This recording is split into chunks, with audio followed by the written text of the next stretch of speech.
top contender team in the East. Is this game a test for you, for your team, playing like caliber championship teams? Every game's a test in its own way, but this is a great test. It's a great home court, great team that is going to be hungry for the game. They seem like they're priming up right now, especially again in the bigger games for them. We beat them earlier in the year, so they're going to be highly motivated. So both teams are going to be excited to play. It's a great opportunity for us to test ourselves, improve as we head into the last 17, 18 games here. Mark, just with their personnel, they seem uniquely qualified to switch, and that's what they do at a high level. Is there anything beyond the individual defenders, the team aspect of the defense, that they do at a really high level? They're really well coached. I mean, they're really well prepared. They have great schemes that they execute in a machine-like way. You don't see them have a lot of like confusion, breakdowns, lack of organization, and so I think that's a testament to the preparation and then the execution by the team. And so they just don't beat themselves very often on either end of the floor. And then they've got talent on both ends of the floor. And when you add that up, that's why they're as good as they are and have been as good as they are. The other night, Kaysen had career high in assists and was getting a lot of those secondary playmaking opportunities. What do you feel like he's learned in those situations when teams are really trying to take Shea out of it? Yeah, I mean, he's really improved. The great thing about him was his defensive talent and competitiveness allowed us to put him on the court. The minute I think he started his first preseason game as a rookie. So he's played a lot of minutes. He's played in big games. He's played a lot for a guy that's as early in his career for a team that's a pretty high-level team. And so he's gotten the reps, and he's developed nicely. And, he's a guy that's highly impactful for us now, but that does have a lot of runways, 21 years old or whatever he is. And so he's got, 3 years before his prime hits, which is exciting. And, it's important for us to not look at him as a finished product, even though he's already impactful. He's still a developmental player and can get a lot better, especially on offense. And you're starting to see glimpses of that this season. I don't think you meant to do this morning, but in listing sort of what you wanted to see with Dub out, you were listing wing guys, and you kind of lumped Chet in there. I don't know that you meant to do that, but since he's been back and he's playing some four, like, has the way you view him positionally like broadened at all? No, it hasn't broadened from last season. I think that his skill set is his skill set, his strengths are his strengths. I don't think who else is on the court with him should change any player's style of play, including his. But that makes him unique at the five. It also makes him unique when we have another big out there. But it is going to open up opportunities for all those guys, including him, because we're going to need some creation from all of them, including him. And so, like I said, I wish we had everybody available. By the way, Caruso is out tonight. I was supposed to mention that off the top. But we'd like to have everybody available, but when they're not, there's always an opportunity to grow the team, and we try to take that opportunity as a silver lining anytime we're missing somebody. And I know, Mark, I know you talked about it after last game, that kind of some idea you did with Dylan.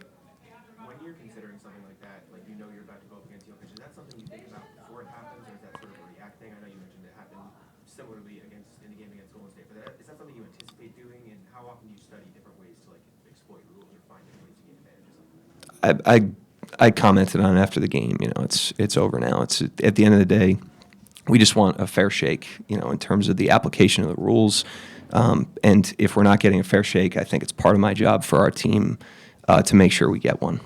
Mark, the Celtics went out for Porzingis tonight. How are they doing without him? Significantly. I mean, he's similar to Chet. The combination of rim protection and then floor spacing is a really impactful thing, because it really helps you win the rim on both ends. It shuts off the rim on one end, but then it keeps the paint open on the other. And when he's out there, that certainly changes the dynamic of how they attack and how they play and what they're capable of. But that opens up more space. They're a great team, and usually when you open up more space, more opportunity on a great team, there's guys that can step in, and I think you've seen that all season. But Boston's always missing one guy, it almost seems like, and yet these other guys step in there with a lot of confidence.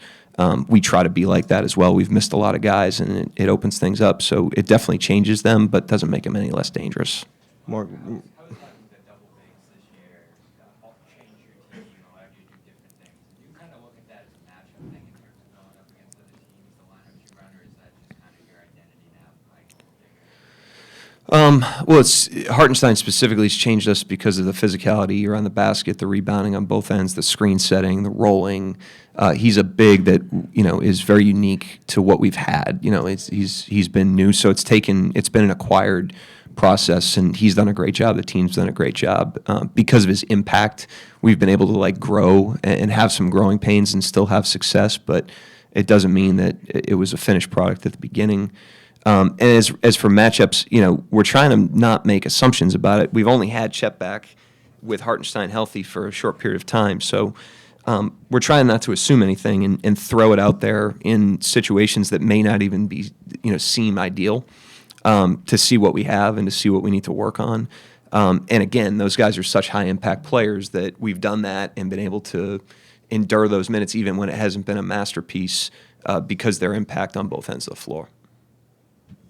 Mark, just going back to Chet, again with Dub out, have you had conversations with him as far as what this stretch can mean for him? Obviously, the kind of injury Dub has is at least a week probably out. Have you had conversations with Chet as far as what this opportunity could be, anything like that? Those things speak for themselves, and the biggest thing is, when a role expands, it doesn't expand their style of play. Like I said, they all have their own style of play that needs to be impactful, it needs to be efficient, and it's centered around their game. And usually when guys are out, it expands their opportunity and expands their minutes. It could expand their role, but it shouldn't necessarily change very much about how they play. How they play should be how they play. And we try to have a system where, if you're missing somebody or you put a different lineup on the floor, people don't need to change their fingerprint. They can just continue to do what they do at a high level, and it should be able to net out, and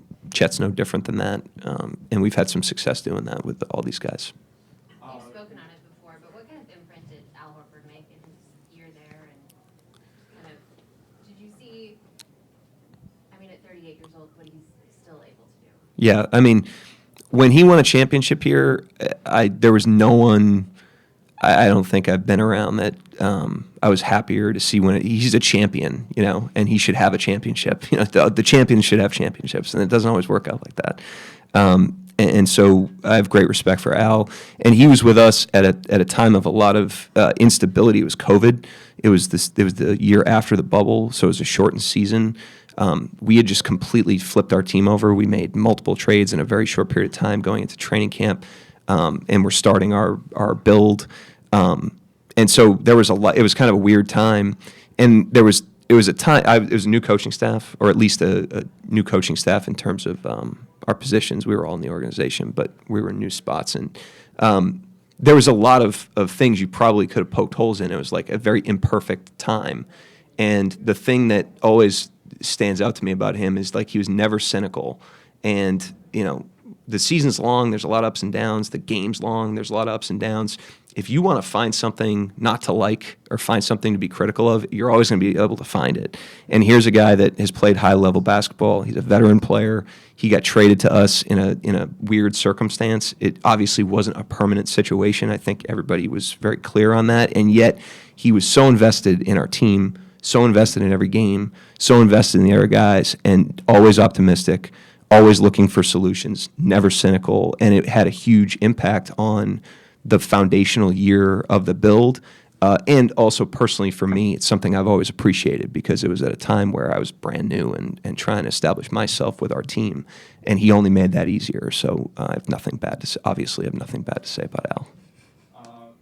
This will be the last one for Coach. Okay, straight. Joe Mazzulla loved to mix up some of the matchup. Having the game before, he put Luke Cornett on Aaron Wiggins. How do you anticipate those moves that want to maybe punish the lack of spacing that you might have? Yeah, I think they do that more than anybody. Some of that's roster, and some of that's just their stomach for doing it. They'll do some stuff that's very, uncharacteristic, unpredictable. They move it around pretty fluidly during the game. And even, if you want to try to matchup hunt against them, they're kind of wired to keep themselves out of trouble. And so what we found playing against them is like you can't get distracted by their unpredictability. If you do, they're going to stay a step ahead of you the whole game. So it's a credit to them. That's hard to play against. It's hard to prepare for. It kind of takes some menu options off the table when you play against them, and that's what good coaches do. That's what good teams do. And he's a great coach, and they're a great team.